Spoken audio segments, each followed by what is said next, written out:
त्यति नजिकैबाट सजिलो गरी हेरेको थियो हात्ती नि नकराले अब खेदाए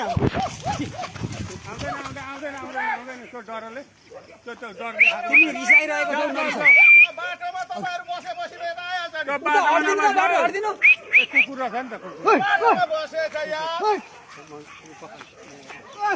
हाम्रो भावना चोकमा वडा कार्यालय तलतिर हाम्रो युवराज पटेलजीको आँगनमा छ हात्ती अहिले बिहान 7:30 बजी आफै बढ्न लागिसक्यो हामी यसलाई निकालेर प्रहरी साथीहरूको पनि उपस्थितिमा यसलाई जङ्गलतिर पुर्याउनको निमित्त पहल गर्दैछौँ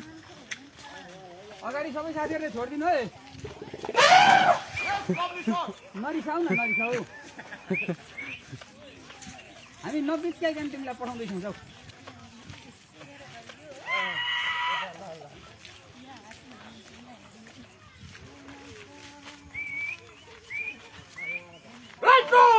उँधो